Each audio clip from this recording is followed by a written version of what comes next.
Expressing purpose, cause, effect, result. English is rich in the numerous ways we can express ourselves. For example, there are many verbs that can help us express our intentions. Similarly, there are nouns, adjectives, noun, verbal and prepositional phrases. Let's start with some verbs. Let's suppose your intention is to buy a new car. We can express this in so many different ways, and these sentences all have roughly the same meaning. I aim to buy a new car. I hope to buy a new car. I intend to buy a new car. I mean to buy a new car. I plan to buy a new car. Equally with a noun. My aim is to buy a new car.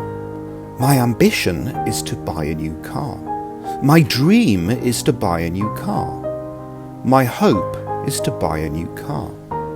My intention is to buy a new car. My plan is to buy a new car. And now for some adjectives. I'm determined to buy a new car. I'm eager to buy a new car. I'm keen to buy a new car. I'm resolved to buy a new car. I'm tempted to buy a new car. We have the phrase I'm resolute about plus the ing construction. For example, I'm resolute about buying a new car. Let's talk about noun and verbal phrases. I have high hopes of buying a new car. This means that I have a strong belief that I will buy a new car soon. To have high hopes of plus the ing construction means to have a strong belief that something will happen or be the case. This indicates that there is a strong possibility that something will happen in the future. We can also use this expression to convey the idea that we are relying on something or someone to provide support, maybe financial. For example, our department has high hopes of securing investment from Amazon.com. I've set my heart on buying a new car.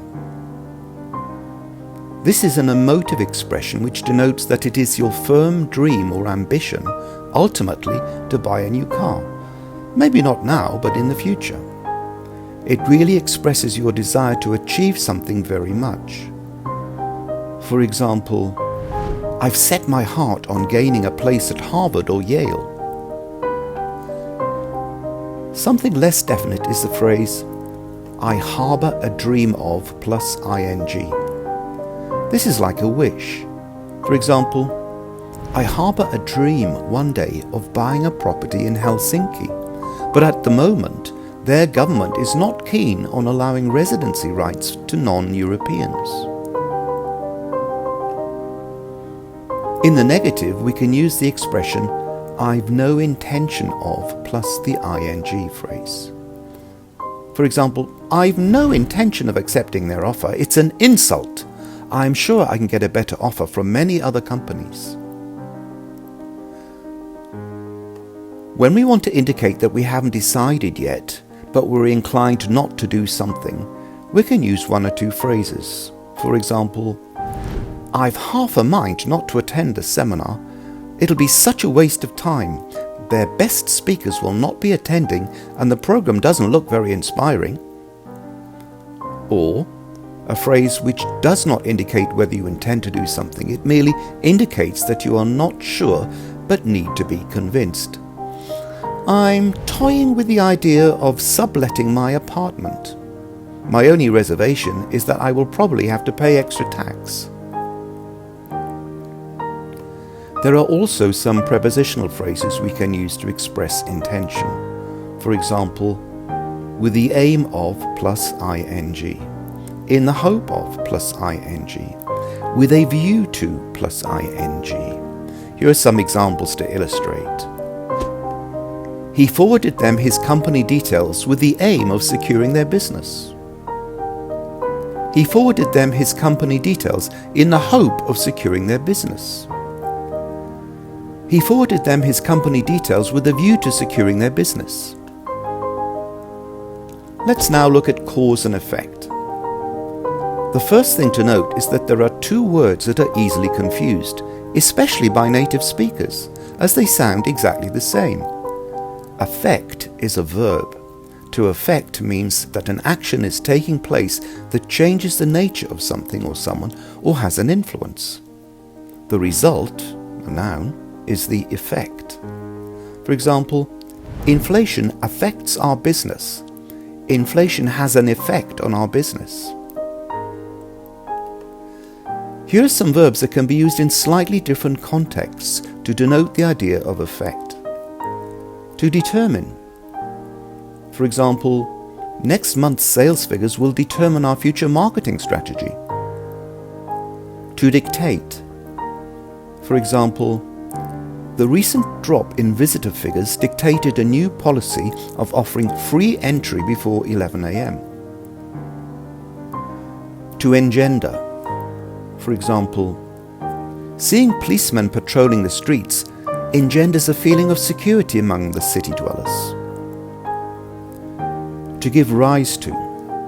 For example, the Industrial Revolution gave rise to a mass exodus of the population from the countryside to the towns and cities. To impinge on. For example, the latest political developments will undoubtedly impinge on what the ruling party will recognize as acceptable procedures. To mold. For example, in order to mold our strategic planning, we will inevitably need access to more reliable data. To shape. For example, the unavailability of low-cost credit has shaped the behavior of many families who are now starting to spend less in the high street. Let's conclude with one or two noun phrases. How the government responds to the crisis in the next couple of days will have a bearing on voter support. Overborrowing will weaken the economy and have long-term repercussions. Not including the voices of students in this debate will have long-lasting implications. They will never accept changes to school policy without having been consulted. Thanks for watching the video. I hope you enjoyed it and found it useful.